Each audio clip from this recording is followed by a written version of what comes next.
It is 6:17 a.m. The glass on the studio door is frosted white from the inside, and my breath hangs in the room like a slow ghost. The thermometer I taped to the window last week has a crack running through the red line where it froze and split. So I brought the old kitchen one from the break room and tied it to a string above the desk. It reads -32 Celsius, -26 Fahrenheit. But that's out on the hallway side where the draft slips under the fire door. Outside it is colder. You can hear it in the way the building pops and settles, like ribs taking a deep breath. My name is Jordan Hale. This is 99.3 on the dial if your radio still shows numbers, and I'm broadcasting from the third floor of a brick box that used to be a furniture warehouse off County Road 17, 2 miles south of town. The tower is coated in rime that looks like wool. The guy wires sing when the wind hits them, and sometimes the signal echoes back at me like I'm talking to my own shadow. If you picked this up by chance, if you're twisting the knob with bare fingers and praying for a voice, I'm here. I'm still here. I'm running on a diesel heater that is coughing like an old man and a stack of car batteries that I rotate like loaves in an oven, and I have coffee made from snow and a paper cup that is soft at the rim. It smells like metal. If you can hear me, give me one click on your mic at the top of the minute. If you can't, just listen and try to keep your hands warm. It's quiet enough out there that you can hear your own heart when you lay down. This is day 99, where the daytime high has not climbed above freezing. The town's weatherboard used to have a cheery sun with sunglasses on hot days and a cloud with a smile on rainy days. No one adds new boards now. The last board reads December 20th, and someone wrote, "Hold fast" in green marker and pinned a shopping list under it. Milk, eggs, salt, fuel. You know how that went. I keep thinking about the first day we knew this wasn't weather you wait out with a movie. It was back in early November when we got the first warning from the regional office. They said, extreme cold event, prolonged, unusual jet stream behavior. And we shrugged. We shrugged because we had seen cold. We had scraped our windshields and stuffed towels at the bottom of doors, and we had seen news anchors say words like Arctic and polar, and we learned to walk like penguins on the ice. But then the wind didn't shift. The sky cleared and stayed clear. The night never let go of the day. Every day the sun was lower and the air felt empty, as if the oxygen had been wrung out of it by cold hands. The first time I knew something was wrong was when I heard the river groan. It didn't just skim over. It locked, thick and flat and white, and the sound went underground like it was hiding. I threw a rock onto the surface, and it sounded like a bell 10 miles away. That was the first strange sound. The second was the silence of birds. One morning the parking lot was clean. No tracks, no prints, no feathers stuck to wires. The third was the power grid. It did not fail in a crash. It dimmed like a breath. You know when you close your eyes in a hot bath and you begin to sink and the world slides away? That was the streetlights, one by one, until the town looked like someone had taken a black marker and wiped out the edges. The first real breakpoint came with fuel. The grocery store could last weeks on canned goods. The clinic could ration bandages and saline. But the diesel tanks at the distribution yard had what they had, and the trucks needed heat to start, and the drivers needed hands that could feel a key. We heard on the public band that the state had asked the refineries to switch blends, to push winter grade as far as they could. It came too slow. The lines at the last station stretched around the block, then froze in place with windows fogged on the inside by breath and prayers. People learned the sound of diesel gelling that week. It starts like a cough, and then goes quiet like a child falling asleep. Someone with a clipboard stood on the bumper of a police truck and said, "Priority first, plows and ambulances," and everyone agreed because it was morning and the sun was thin, but still a sun. By sundown, that truck was gone, and no one talked about priority anymore. You saw men with hoses sticking into tanks behind locked chain link, hauling slush that used to be fuel, heating it over burn barrels, and trying to strain it through cotton sheets. If you're listening from the next county west, you pass the same fires. I've been talking to people who used to have titles. Their titles do not help them now, but they help the rest of us understand why we are here. A man who worked at the university kept the shortwave alive until his generator went down on day 67, and in those weeks he shared bits of what came across the bands. He said the jet stream curled like a sleeping snake, that it dipped and stalled and could not be pushed back by the weak sun. He said there was talk of the Atlantic current slowing years ago, and no one wanted to say it out loud on television, because it would sound like the end of the world. He laughed when he said that. Not a happy laugh.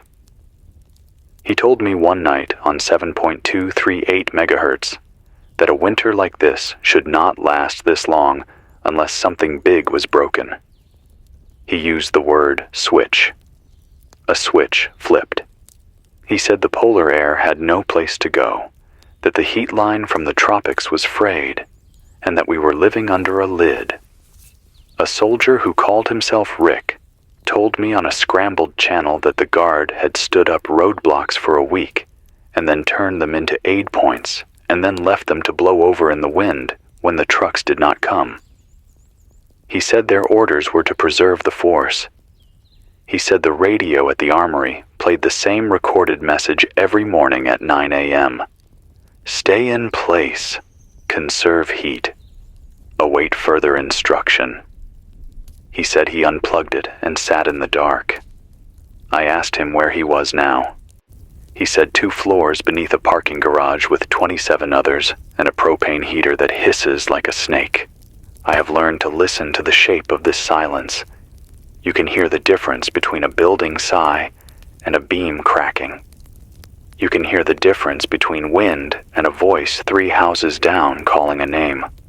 When the media blackouts began, we thought it was the cables again, or a line down between cities. Then the big sites went dark. Not the pages, the backbones. The ones with the names that sound like bones. People brought phones to the station and asked me if I could fix the internet. I told them I knew how to twist wires and talk into a box. That was it. And then the little stations like ours became lighthouses with a candle stub for a lamp. I can get AM at night if I lay the wire along the linoleum like a trail and angle the antenna toward the hills. Sometimes I hear a preacher reading from Psalms. Sometimes I hear a woman in tears asking for help in a voice so low it feels like it crawls across the floor. Sometimes I hear nothing but static and a faint ticking that might be power lines playing an old song. No one plays songs here. We have heat for the heater, and power for the transmitter, and air for my lungs. That is the show. I know you want practical things. I have learned some. Snow is clean if you boil it hard. If you collect it in black pans by the south window, it melts faster than you think. Stack your water cans on their sides so the spigots don't freeze. Put a pot of stones on the stove and heat them, and then wrap them in scraps and put them at the bottom of your bed. Socks over your hands are better than bare hands. Paper is a blanket if you stack it between thin cloth. Use a shoelace to keep your scarf tight against your mouth. Breath will give you frostbite if it sits on your skin. If you have to go out, slide your feet more than you lift them. Ice hides under the powder like glass under flour. The most heat in your house is 6 inches below the ceiling because warm air is lazy and likes to sit up high. If you have a low bunk, pull it up to a table and make a tent of blankets over the top and breathe under it, and the air will feel like a small summer while the room stays like a tomb. Do not burn things you cannot name. The smoke will coat your lungs like grease. Do not run a car in a closed garage no matter how bad your hands hurt. The gas is silent and it works fast. If the choice is between a warm death and a cold life, choose the cold life. Cold wakes you up. It makes you move. You need to move. I have news, for what it's worth. The last highway convoy we heard about came through 2 nights ago. It was 6 trucks with canvas covers and 1 fuel truck running warm from a torch under the tank. They didn't stop at the old way station. They turned north and kept going. A man named Elias watched from the tree line and counted with his lips. He came here yesterday with frost in his beard and said he saw a red cross on 1 truck. He said the men wore white masks over their faces like painters and did not look at the houses. I asked him if he tried to wave them down. He showed me his hands. 2 fingers black on the tips, nails gone. He said he waved once. They did not stop. The clinic lights were on yesterday afternoon for 20 minutes. That means they still have a little generator fuel and are saving it for things that bleed. If you have something that does not bleed, you're on your own. You want to know about the government? So do I. The last live thing I heard was a regional alert from the capital saying fuel restrictions would make it to us by end of week, and that was 3 weeks ago. The mayor's office sent a paper with a stamp to the church to post on a corkboard, and the paper said, "Stay calm and share your food and check on your neighbors." Someone wrote under it in pencil, "We are the neighbors." I do not think anyone is coming with blankets and cocoa. I think if anyone comes, it will be for diesel and medicine and a place to sleep where the wind does not crawl under the door. There is rumor of a train still running 3 towns east. It drags 10 cars, and the engine has blankets pinned over its broken windows. And when it crosses the bridge, it sounds like a wail. A woman named Martha called 2 nights ago from a farmhouse near the tracks and said she saw the headlights slide across the snow at 2:11 a.m. like the eye of God. She said she waved a towel out the window and then pulled it back because it froze stiff in her hand. She said the headlight kept going. Let me take a call. I've got the patch line warmed with my hands. If you've got batteries and the push to talk, you'll hear the click. I'll count down the top of the minute. 3, 2, 1. Okay, I've got you.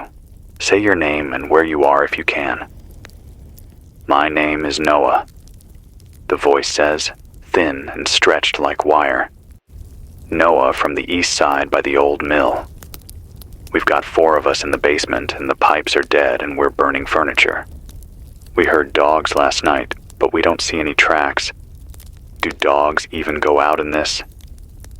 Noah, listen to me. Dogs are like us. They follow heat and food.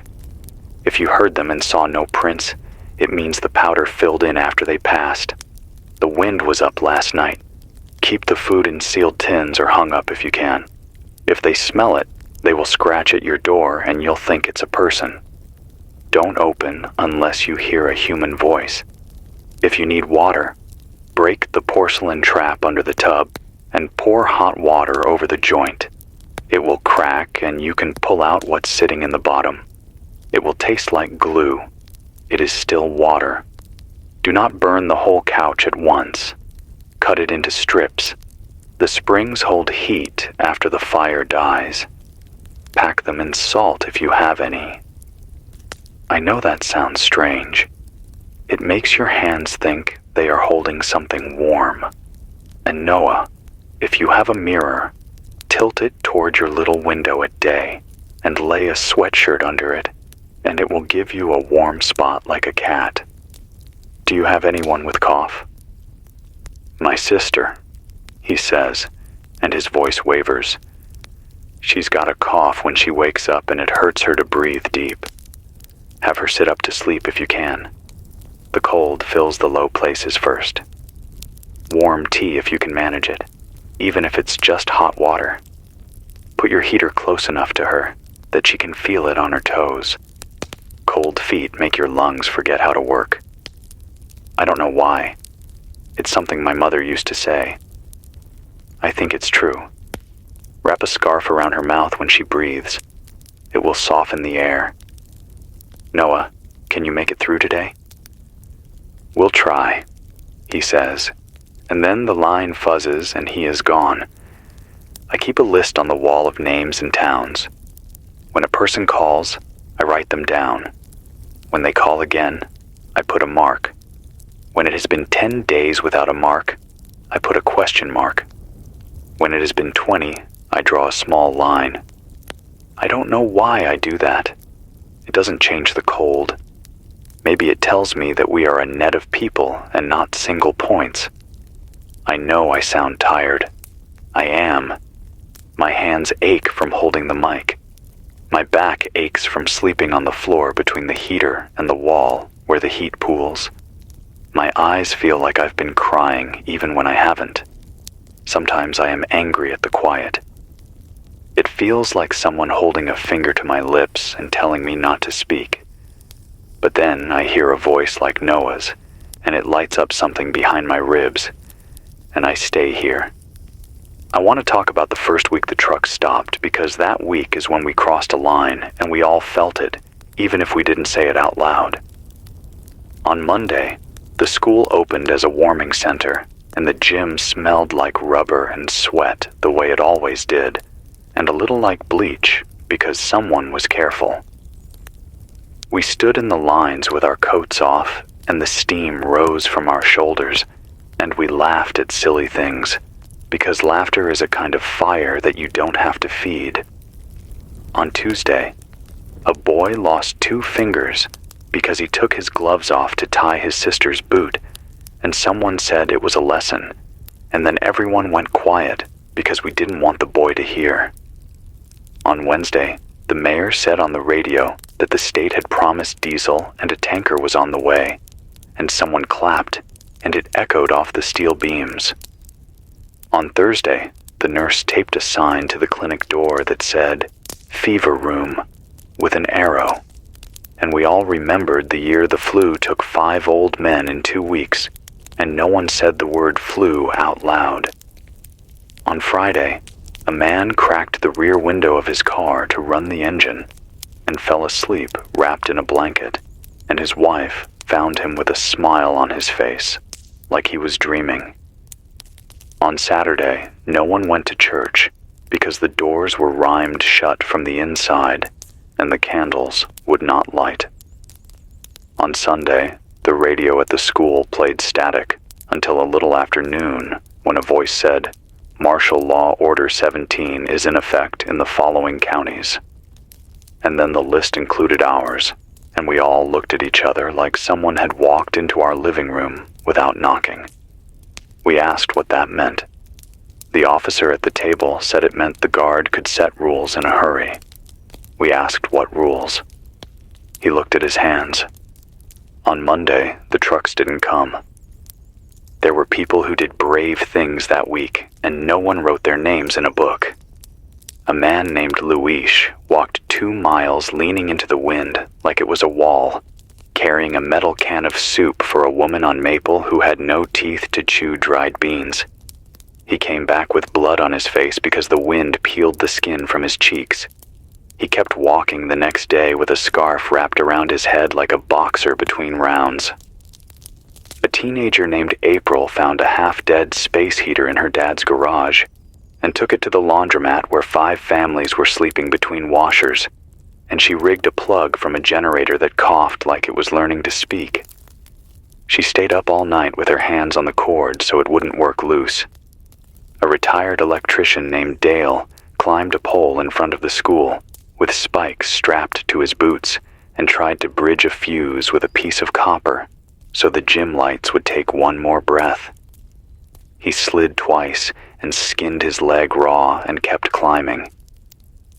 When he got it, a single row of lights flickered and we all clapped, and he bowed like a magician and then sat down on the curb and cried.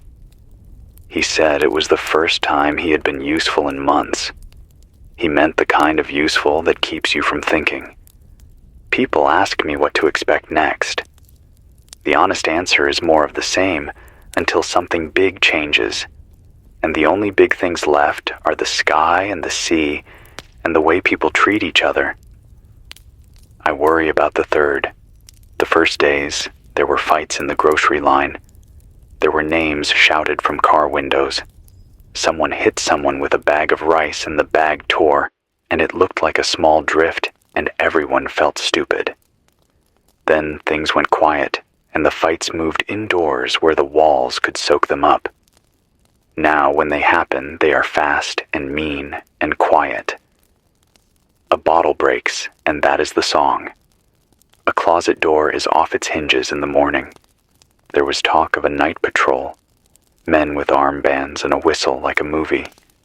But no one wanted to be outside after dark because the cold feels worse then, like it knows your name. The silence from the government is a silence we have to fill ourselves, or it will fill us. Share news. Share heat. Share the little tricks. If you find a way to keep your boots dry overnight, tell the old man with the cane. If you find a basement where the air doesn't bite, write the address on a wall in pencil. If you hear the train, count the cars, and tell someone at dawn. Do not hoard knowledge. Knowledge is the only thing that does not shrink when you split it. I had a moment yesterday around noon that reminded me we are not past all the good. I went up to the roof with a can of nails because the hatch likes to swing in the wind and slam like a drum, and I stood there with the town spread under me like a bad dream, roofs curled up like dead leaves, smoke from a few brave chimneys hanging low like the ceiling of a cave. And then it all went quiet. The wind dropped for 5 breaths, and I heard a sound I haven't heard since October. It was a child laughing. It came from somewhere between the post office and the diner, a little clip of laughter like a bubble, and then it was gone. I wanted to run toward it, but I stood there with my hands on the cold rail and I let it sink in. Somebody had made a child laugh. Maybe they told a story. Maybe they had a carrot they had been saving in a jar of snow, and they sliced it thin and said, "Look, a flower."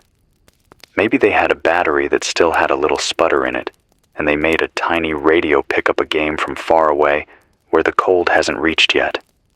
Whatever it was enough. We can be enough for one another in small ways. We have to be. If you are just tuning in, this is 99.3 at the edge of town. This is Jordan, and I'm locking my left hand around a cup so it doesn't shake while I talk. I'm going to give you a few more practical things. Pipes burst when they are warm, not when they are cold. Remember that.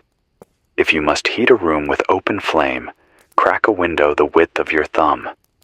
Your body will tell you when the air is bad, but sometimes it is late. Headaches are not normal right now. They are a warning. If you have candles, cut them in half and make 2 short ones. The flame is the same. Burn a mirror behind it to double the light. Don't stare at the flame. It will make you feel sad. Run your hands up and down your legs 10 times every hour. Count out loud. It keeps your mind awake. If someone in your house is older than 70, make sure they eat something with fat every day. Butter if you have it. A spoonful of oil if you don't. People in cold countries always knew this. We forgot. We are learning again. I'm going to try one more call before I swap batteries. If you can hear me and you have a story that can help, a trick, a warning, a laugh, anything. It will help more than you think. I'm watching the second hand. Now, a woman speaks so soft I can barely catch it. This is Lenore from Black Willow Road. We made a windbreak with trash bags. We taped them to a frame in the hallway and put our beds behind it, and it sounds silly, but it cut the draft, and the room felt like a pocket. My husband said it was like hiding behind a coat. We put a bowl of salt by the door, and the snow doesn't sneak in as much when we open it. If anyone has trash bags left, do it. Also, if you have a piano, keep it against the wall without a window. It holds heat. Ours went out of tune, but we don't care. We put our hands on the wood and it's warm. Lenore, that's good. That's very good. I'm writing it down. Thank you for the piano trick. It made me smile. I once played 3 chords, and the station manager said it sounded like a chair falling downstairs.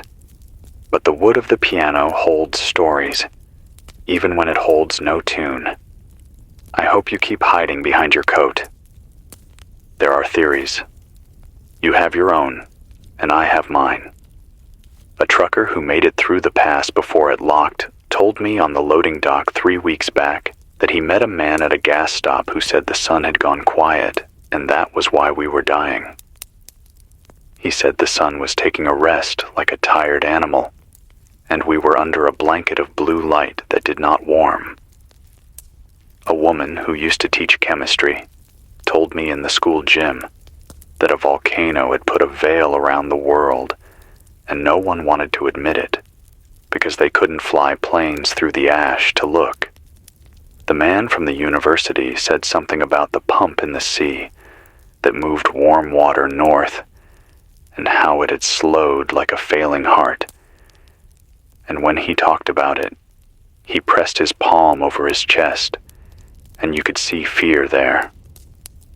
I don't know which of these is true, or if all of them are a little true at once, like how 3 people can each remember the same accident a different way, and it still happened. I know what I see. The sky is a lighter shade of white at noon. The stars at night are knife points. The wind tastes like metal and old coins. The windows sweat on the inside and then scab over. The snow is dry like dust and squeaks underfoot and glows blue at the edges like a bruise. The world feels paused, like a tape stopped between songs. I wish I could tell you we have a date. People crave dates. They give your mind a hook to hang hope on. We used to say things like, by Thanksgiving, or by Christmas, or after the New Year, and the words themselves felt warm. Now the calendar hangs limp like a towel on a nail, and when you flip the page, it makes no sound. Yet I will say a thing that is true, even if it is small. The days are getting a little longer. I notice because the shadow of the tower moves slower between the spruce and the diner sign. That is something I can measure with my eyes. The earth still turns. It still leans. The tilt is what gave us summer when we had summer, and the tilt will tilt again and give us more light. And light is not heat, but it is a friend of heat. Hold on for that. Hold on for small changes. An extra 15 minutes of light in a room can change a mind. If you are in a place where you can send out a little signal at noon, do it. A single click. It tells me you're out there and that you have enough battery to say hello to the air. If you are close and you have batteries to spare, I'd trade for candles or for something hot I can pour. I have a little pencil and a notebook and a throat that still works. That's my part. We keep each other going with old skills and new stubbornness. If a thing warms a hand for a minute, it is holy. If a word warms a heart for a minute, it is holy too. I will stay on the air as long as the heater stutters and the batteries drink slow. I will count the calls and stack the news and share the tricks that keep your breath from hurting. If you pass by the station and you have a marker, write your name on the brick by the back door. It will make you real in my mind, and real is what we need right now. The cold wants to smooth us down and make us easy to ignore. We are not smooth. We are rough and warm in our cores. We can make it ugly for the cold. We can make it work for our heat. I'm going to swap the battery now. It takes me 30 seconds, and I hate the silence it makes, so I'm going to talk through it, like a man humming to himself in a dark room. If the signal dips, it will come back. If it doesn't, that means I've made a mistake and I'll fix it fast. Keep your hands under your arms. Keep your water by something warm. Keep a joke in your mouth because the air tastes better with a joke. This is Jordan at 99.3, 2 miles south. Brick box, rhyme on the tower, breath in the air, saying I hear you. I see you in the dark, even when I don't. If you need me, I will be right here with this voice and this little red light on the board. We're not done. Not yet. Say your name to someone close. It helps. It is 9:42 a.m. now, and the light through the high window is the color of old paper. The heater coughed twice during the swap, the kind of cough that makes you look at the gauge and do math you don't want to do. The diesel in the can looks like honey left in a freezer. I've been warming it by setting the can on a pan over the stove with 2 nails bent into feet so it won't touch the metal and cook. I can hear the tower lines whining a different pitch than before. Higher, like they're thinner today, like the ice is pulling them into strings. My name is still Jordan. This is still 99.3. And if you can hear me, you're still here too. The hallway smells like damp wool and something sweet I can't place. Maybe the sugar I poured into the coffee. Maybe someone broke a candy in their pocket weeks ago, and it's finally letting go of the wrapper. I can see my breath. I pressed a hand against the window glass, and it stuck for a second like a kiss you didn't plan. Day 99 keeps going. I've been listening for the noon train, even though it never comes at noon. It came at 2:11 a.m., 3 towns east. It came at 3:37 in the next county. It came not at all last night if you believe the man on 1.915 megahertz who swore he sat by the trestle with a blanket and counted the minutes. There are 2 stories about that train. One says it's a lifeline running blind, dragging medicine and blankets to a hospital on the far side of the river where the ice broke wrong and took the bridge. The other says it's just a loop, a crew trying to keep rails alive by moving steel over steel so the line doesn't die. No cargo, just motion. I don't know which makes more sense to me. Motion for its own sake feels honest. Medicine feels like something we would have told each other more loudly by now. If you hear the horn, count the cars. If you see the headlight, look for the small shadows that would mean people in the cabs. If your breath fogs and you can't count, open your mouth and let the cold in for 5 seconds. It hurts, but it clears your head. I have news on water. The main under Willow cracked 2 nights ago, and someone left the hole open, and this morning there's a white tower in the street as tall as a man, made from spray and wind and hard time, like the town decided to grow a statue to this winter. A boy named Gio brought me a picture on a piece of cardboard, rubbed with a pencil so hard the lines dug in. He showed me where the ice climbed the stop sign and swallowed the letters, and where a dog stood looking at his own reflection, like it wanted to speak. That main was our last steady trickle for the east side, and now it sings under the ice and gives nothing.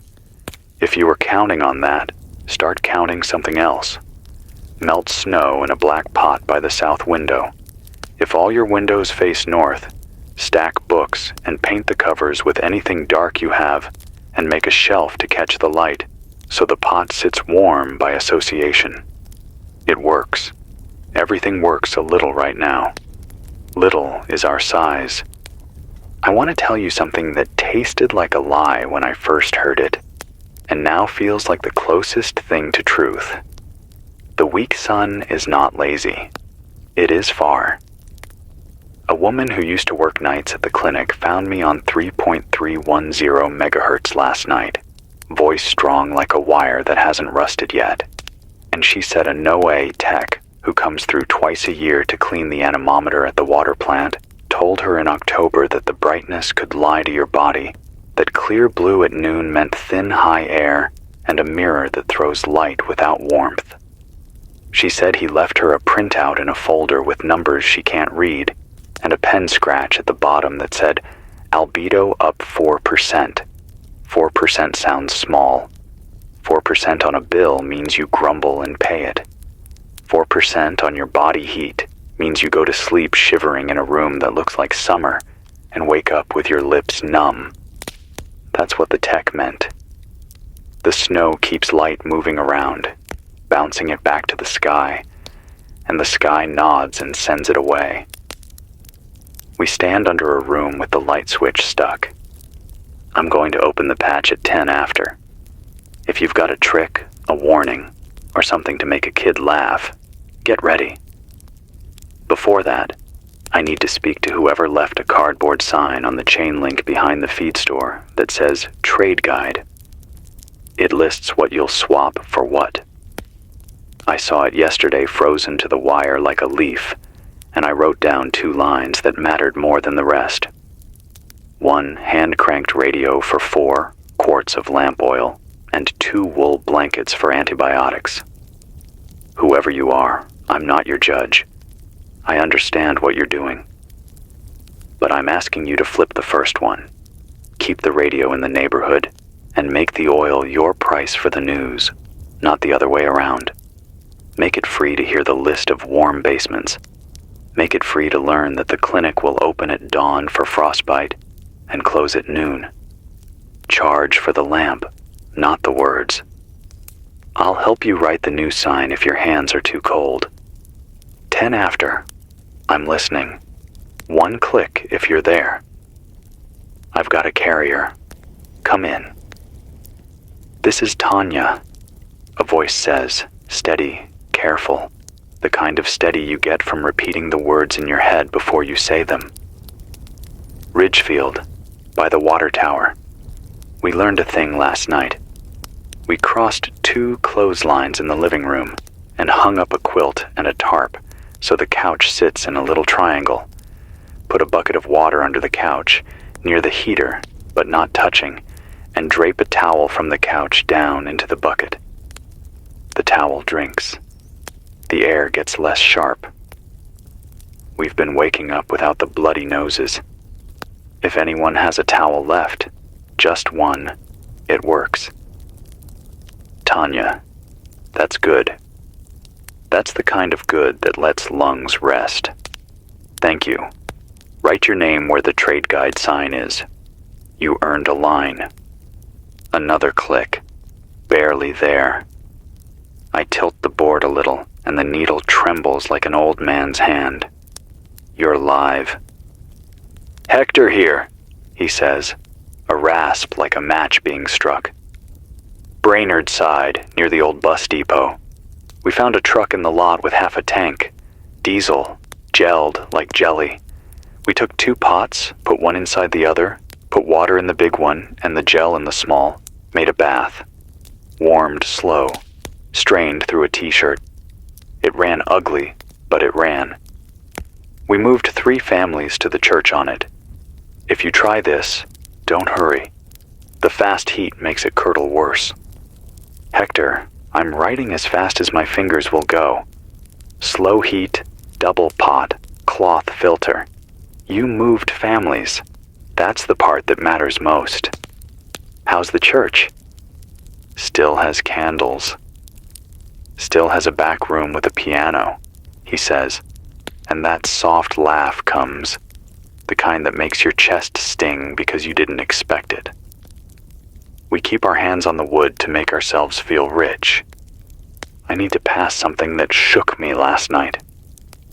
The guard frequency on 41.5 megahertz burped at 1:02 a.m. A packet, chopped words. I wrote what I could hear. Order 70. Non-essential fuel seizure at designated. Maintain perimeter until preserve force. That phrase again. Preserve force. I don't know where the perimeter is, or who gets to be essential from 2 floors under a parking garage. But I know what happens when a truck with uniforms pulls up to a makeshift tank farm behind a co-op. People will watch from windows. Someone will whisper to someone else. A man will walk out with his hands open and a plan in his mouth to trade labor for diesel. Another man will have an idea about hiding half of it. If you see this play out, keep the loudest people from crowding the bumper. The cold kills loud first, because loud breathes fast. Keep one voice speaking on your side, the voice that can say, "We have a clinic. We have a boiler that heats 10. We have a generator we use for oxygen. We have names to give you who need it more than we do." We don't get to pick every fight. We get to pick our witness. Sometimes the best we can do is make the witness good. I heard a theory at dawn from a trucker on AM 770. He was talking to no one and everyone, and he said the Northern Ocean looks like a giant's breath from the air when it's calm, and you can tell how the ice is made by where it's blue or white. He said the ice this year is white and grainy, and that means it grew fast, not over years, but like a wound scabbing over in a day. He said fast ice breaks easy and drifts jam the shipping lanes, and when the shipping lanes jam, the refineries go quiet on the coast, waiting for ships that bow into drifts and scrape their paint on salt and then turn around. He used simple words for a big thing, and I understood enough to add it to the list of hard whys. The ocean can close a hand. So can a river in our town. So can a person's heart. If you're close enough to see the sky at noon, tell me if you see the rings around the sun. Yesterday at 1:20, I saw a ring, 2 actually, faint like chalk, and a bite taken out on the west side. A man named Wally came up the stair with his hat in his hand and said, "Those are sundogs, and they mean ice high up." He said in Canada they used to call them weather dogs because they chased the worst days across the sky. I asked him if that meant anything we could use. He said, "It means the halo is there even when the glare hides it." He tapped the window, looked at his finger sticking to the glass, and shook his head. We are full of old sayings that don't fit right now. We need new ones. I'm making one. If you see a ring, hang another blanket. It's not poetry. It's a reminder. We've had 2 cases of carbon monoxide this week, both in houses with good people, careful people, not the kind that cut corners for fun. I'm saying this again because heads hurt in a way that feels like sadness and not danger, and that trick can kill you. Crack the window the width of your thumb if you burn anything. If your cheeks get pink for no reason, if your eyelids feel heavy and you're not tired, if the room feels friendly, it's not. Step outside, even if it's the stairwell. Count to 60. If the stairwell bites your lungs, go back in and open that window wider. I know every bit of heat feels like a coin. Don't spend the coin to wake up dead. I've got another call. The board flickered like a candle and then steadied. You're on. Asha, she says. The sound wobbles like it's crossing an empty field. Cedar Falls. We found this station when the needle just slid across. We're 5 in a house with a sunroom. No sun, but the glass is tight. We put 5 tea lights under a clay pot that sits on 3 little stones. It gets warm enough to take the ache out of your fingers if you put your hands around it and pretend it's a cup. My daughter laughs at it. says it's a tiny stove for dolls. If anyone tries this, make a hole in the clay with a nail or keep the door cracked. The heat needs a way to breathe. We learned that the hard way with a headache that made my husband cry. Asha, thank you. I can see that pot in my head, sitting there like a warm animal. Tell your daughter the dolls picked a good engineer. Put the pot near your feet at night if you can. Warm feet throw bravery up your spine. I want to talk about food because I know the cupboards make a sound when they're opened now, a sound like embarrassment. We're past the easy cans and into the things we bought for recipes we never made. If you have flour, even if it's a cup, you can make dumplings with snow water and salt. Drop them into anything hot, and it turns into a meal that fills the house with a smell that feels like company. If you have dried beans, soak them inside your coat while you sit so they steal heat from you slowly and give it back in the pot. If you have a carrot, slice it paper thin. A thin slice looks like more, and the mind eats too. If you have an onion left, don't waste it on strong dishes. Save it for thin soup and make the pot think there's meat in there. A single clove of garlic could end a fight in my town right now. If you have a clove, don't trade it for batteries. Make it into 10 meals that keep your people from hating each other. It's not magic. It's a smell that says home. We had a run on traps 2 weeks ago. Hardware store, back wall, the wire kind with little springs. People went looking for rabbits and came back with frost on the lashes and empty hands. Animals are smarter than us in winter because they never believed it would end. If you set a trap, don't set it where you wished you lived last summer. Set it where the wind scours to grass under the trees, where the snow whistles thin around a stump, where the prints look like a child tap their fingers in a line. If you don't catch anything the first day, leave it. Animals do not love change. They like a bad idea to stay still until it becomes a normal doorway. Don't check the trap every hour. You're teaching it to be boring. I'm getting word, scratch that, rumor, from the next county. A line of cars on the ridge with hoods up at dawn and tailpipes out toward the drop, each with a wool coat draped over the engine like a sleeping dog. Someone started them all at once, and the sound rolled down into the valley like thunder, and for a minute, the town lights blinked on like an accident. If that was you, if you timed a startup to test the grid, tell me what the meter did at the town hall. Did it move? Did it skip? Did the heater kick? This is the kind of experiment that takes a lot of faith, and a lot of gas, and more than a little coordination. It can also melt the ice in your muffler and give you 15 minutes of clean exhaust instead of a poison you can't smell. I'm not telling you to try it. I'm saying 10 cars breathing together is safer than one car hiding in a garage and hoping. I can feel the tired coming like weather, a slow front moving behind my eyes. That's the part I promised you I'd keep honest. Some hours I sit here, and I feel equal to the cold. I feel like I can make sentences that act like blankets. Some hours the words feel thin, and the heater sounds like it's clearing its throat to tell me a bad thing. This is one of the thin hours. I will push through it, because pushing is what keeps the thin hours from growing teeth. If you feel yours right now, say your name out loud, and then the names of the people you love, even if they are not in the room. It puts meat on you. We need meat on our minds. I have a list for the afternoon. The clinic will open at 4 for frostbite checks and for cough treatment. They have a kettle and a pot of saline. If you get there early, leave the front benches for old legs.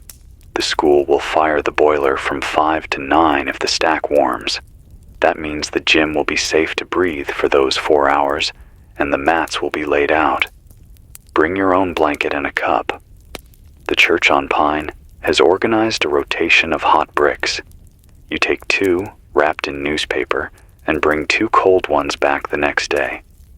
This works as long as someone keeps the stove burning and the bricks moving. It is the closest thing we have to a river. Get in it. Keep it flowing. If you have extra paper, drop it on the porch with a note that says, "For bricks." It will feel like a love letter. No official word on fuel delivery. I called the depot on a hand crank line that rings a bell like a bicycle and got a voice that said, "We are dark," then hung up. A retired operator named Miss Irma told me that in the old days, "We are dark" just meant we can't light the switches because the grid is out, not a promise of forever. She made me say it back to her like a student. It is not a promise of forever. Sometimes the old phrases save us. I'm keeping that one. We're going to ride out the next hour together. I'll take calls on the quarter hour if the wind lets me. Between those, I'm going to read from the list of names and places on the wall because it helps my head to remember we're more than a dot. Noah, East Side, Old Mill, Lenore, Black Willow Road, Elias, Tree Line by the way station, Martha, farmhouse near the tracks, Dale, the electrician with the copper and the raw leg, April with the space heater and the laundromat hands, Luis with the soup and the scraped cheeks, Hector at the depot, Tanya at the water tower, Asha in the sunroom with the clay pot, Wally who knows the sky's cheap tricks, Miss Irma with the old words. If you're out there, breathe slow and shallow when you step outside so your lungs don't seize. When you come back in, breathe deep to remind your ribs they still open. It sounds silly. It helps. I'm going to put a question to the air and hope it lands in a smart head. Anyone know the real way to keep Geld Diesel from coming back after the bath trick? We're warming and straining, and then in the line it thickens again like it wants to mock us. Someone said add kerosene, but the last kerosene in town is sitting under 5 beds, making a promise to 5 families.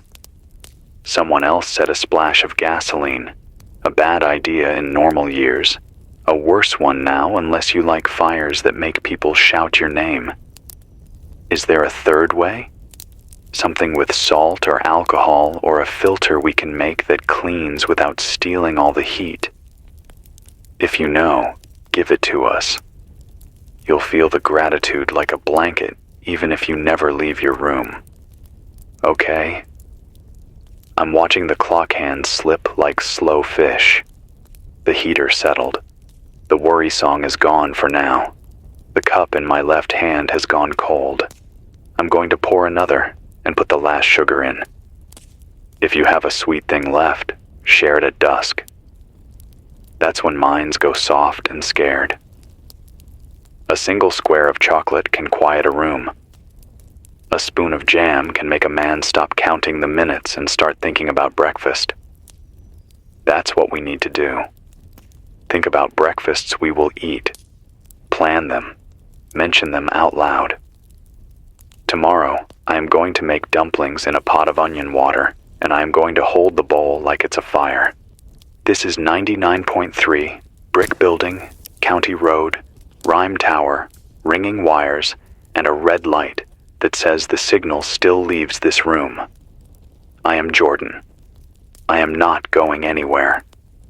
At 15 after I'll open the patch again. If you can't speak, click once at the top of the minute to tell me you're counting with me. If you can't click, breathe. If you can't do that for long, rest and let someone else count for you.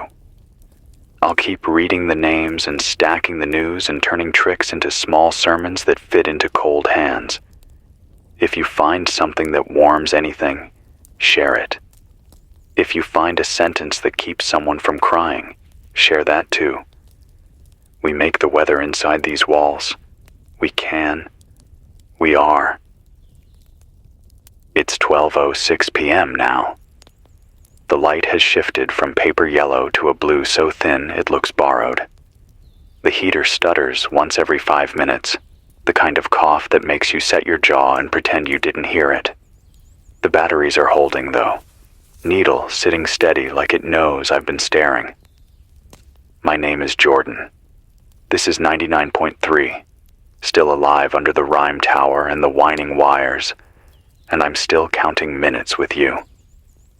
The snow outside has stacked to the height of the window ledge and pressed flat like flour under a rolling pin. When the wind comes, the whole wall of white hums like a throat. You can feel it through the brick.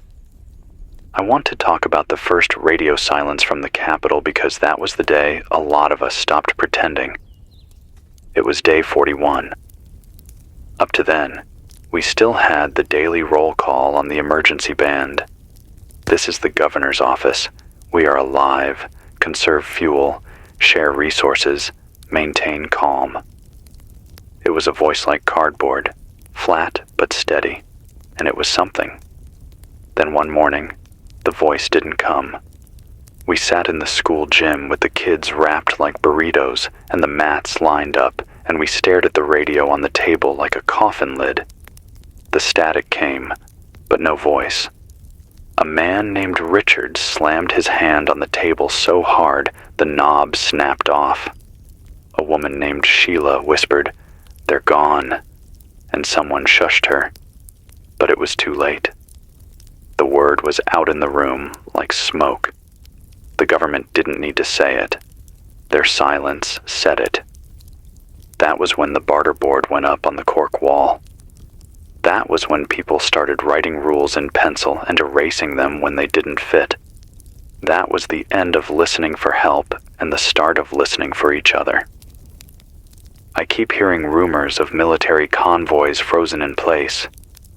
A shortwave burst yesterday claimed there's one stuck on Highway 35. 12 Humvees half buried in snowdrift, tires spun bald, radios dead. Someone said you can see the helmeted shapes through the windows, slumped like statues, and that no one dares knock because the cold inside those cabs is worse than outside. Someone else said the soldiers burned their own fuel to keep warm, and then walked into the night with scarves tied over their faces. Both can't be true. Maybe neither is, but the fact we're even weighing these stories shows how far we've slid from certainty. Authority isn't a voice on a speaker anymore. It's whoever still has heat and enough food to speak. Practical. If your boots are soaked and you don't have another pair, pull the insoles and stuff them with paper. Heat a rock, wrap it in cloth, and drop it in. The paper dries from the inside while you sleep. Do not wear wet boots in the morning, no matter how much you want to move. Frostbite works faster on skin that's already surrendered. I learned this from a man named Craig who showed me his toes in the clinic line 2 weeks ago. Black on the ends, nails gone, skin shiny like wax. He said he fell asleep with wet boots on because he thought it would be fine for just one night. Just one night is all it takes. Don't test the cold. It's the only thing out here that never gets tired. I've got the patch open at 10 after again. Static's light, but steady. Come through if you've got breath and a story. "This is Emily," she says, voice trembling like she's holding the mic with gloves on. "West Side, near the library. We've been burning old books in a barrel. It feels wrong, but it keeps the kids warm. Yesterday, we found out the glossy pages burn bad. Black smoke. Stings your eyes. The plain paper burns clean. Slow. If anyone else is doing this, don't use the glossy ones. Keep those for insulation in the walls." We stuffed them between 2 quilts, and the draft stopped. "Emily, thank you. The cold doesn't care about sacred things. Don't feel shame. Better to burn a book and keep a child alive than to hold the book and watch the child stop breathing. Words survive. Flesh doesn't. You did right. I've got another flicker. Barely there. Go ahead." "It's Ben. North Farm Road. We killed a deer yesterday. First one in weeks. We cut the meat thin and dried it on racks over the stove. Smells strong, but it keeps. If anyone's still hunting, don't waste bullets on rabbits. They're gone. Go for the deer if you see tracks. Use snow as your knife cleaner. Keeps it from sticking. And hang strips above the stove where it's warm, not hot. Hot makes it rot. Ben, that's gold. Deer meat right now is life. Share a strip with the old man next door if you can. Even just a taste. It keeps the body honest. I need to say this before the hour closes. The world feels like it's holding its breath. And maybe so are we. The heater still rumbles. The batteries still sip. The mic still carries my voice through the air.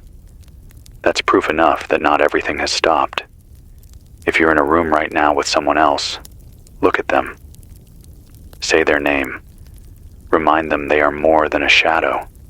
We're still more than shadows. We're still here. This is Jordan, 99.3, brick warehouse south of town. Stay awake. Stay warm. Stay moving. At 1:15, I'll open the patch again. If you've got something to trade, or a trick that works, or a rumor that needs air, bring it. It's 12:18 p.m., and the second hand just ticked into place. The heater's flame dipped low for a heartbeat and came back with a roar, like it was clearing its throat. That sound makes me nervous every time. It's like talking to someone sick and waiting to see if they take the next breath.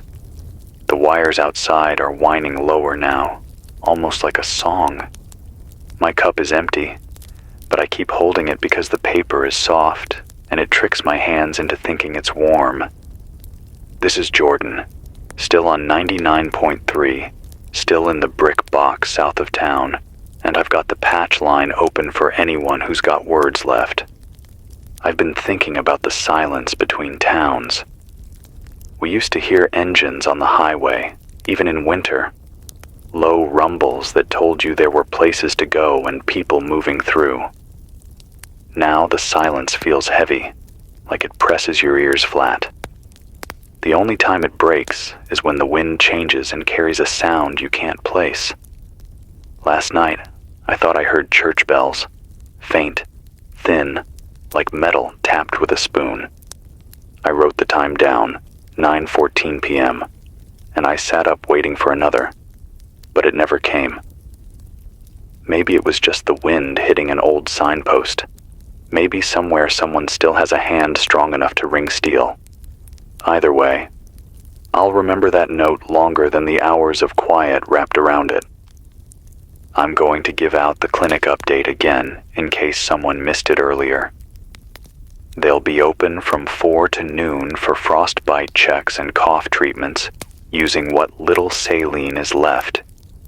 If you've got a fever that doesn't break by morning, get there even if it means the walk bites your lungs. Wrap your face in cloth.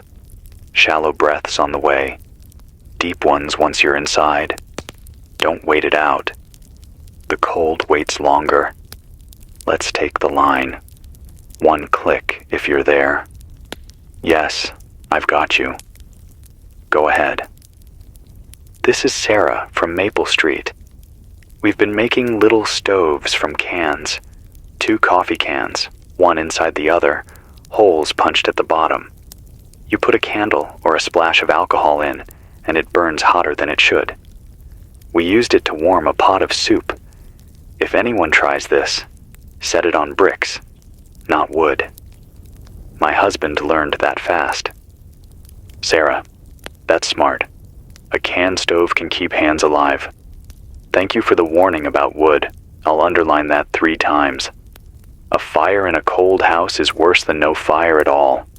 You keep making soup, even if it's thin. Soup makes a room feel like it's got company. Another click. Barely holding. Say your name. Thomas, East Ridge. We found 3 chickens still alive in the barn. They're half starved, but laying 1 egg every couple days. We've been boiling the eggs in melted snow and giving each person a spoonful. It feels small, but it keeps us steady. If anyone's got birds, don't kill them yet. Let them keep working. Thomas, that's a blessing.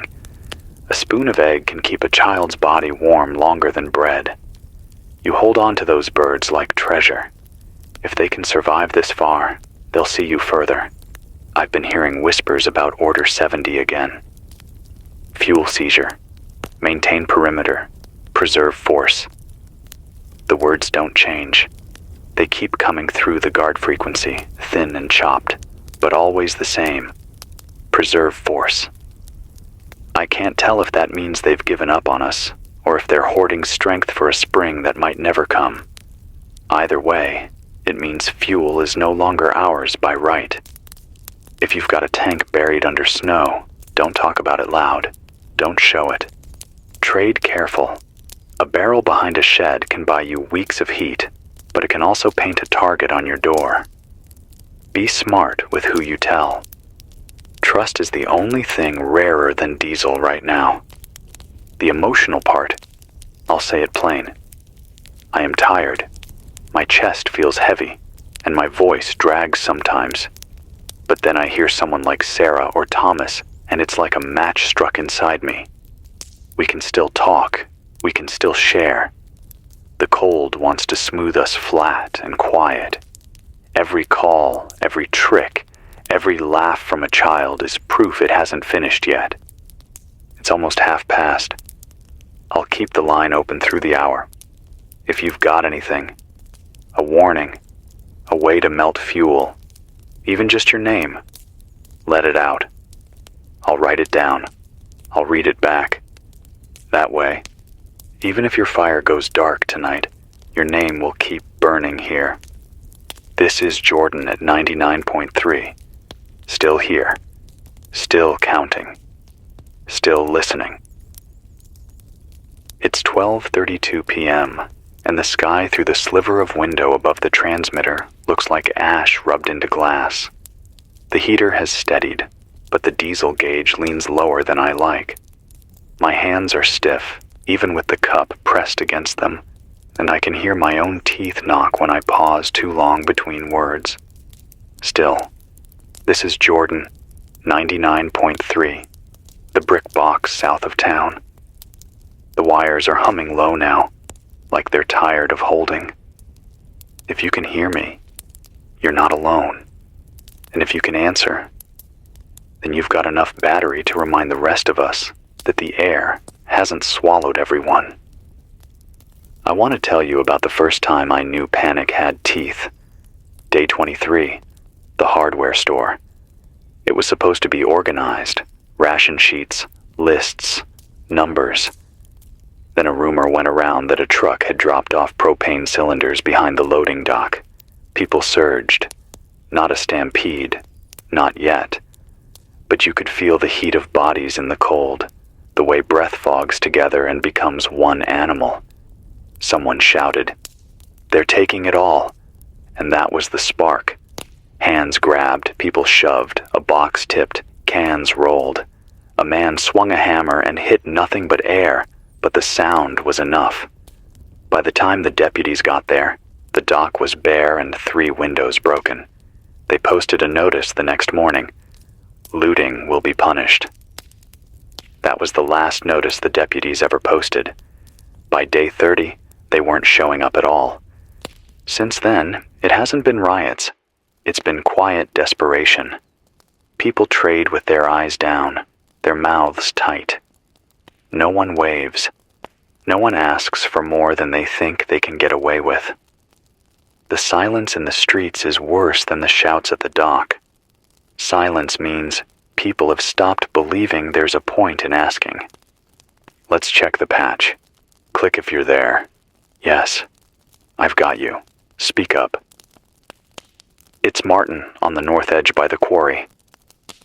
We saw trucks last night. 3 of them, maybe military. Covered, no lights. They didn't take the road. They crawled across the field with chains on the tires.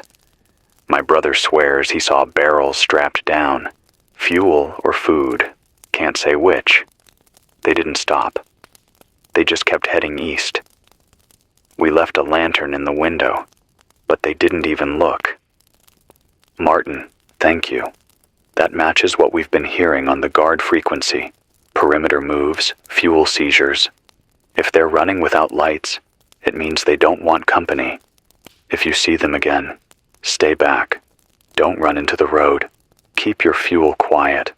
We can't afford to test what preserve force really means. Another click. Weak, but steady. Go ahead. This is Leah, downtown near the tracks. We found a way to keep our hands from freezing when we go out. Take a pair of socks. Fill them with rice or beans if you've got any left. Tie them off. Warm them on the stove. Then put them inside your gloves. They hold heat long enough for a walk to the clinic or back. My little boy thinks they're magic. Says they're hot rocks in socks. If anyone's listening, try it. Leah, that's brilliant. Hot rocks in socks. I'll be saying that to myself. The small things matter most. Thank your boy for naming it. Names keep hope alive. I need to speak plain for a moment. I feel the weight of this silence pressing in harder every day. My eyes ache, my throat cracks.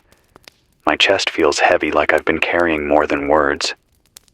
But then I hear a child laugh at a stove made from clay, or a boy call rice hot rocks, or someone share the little tricks that stretch one more night into another morning. And I know we're not done yet. We're not. The cold is big, but it isn't everything. Not while voices still reach me through the static. This is Jordan at 99.3, still standing by, still counting, still holding the red light steady on the board. At 1:45, I'll open the patch again. If you can, speak. If you can't, click. If you can't click, just breathe, and know you're not breathing alone.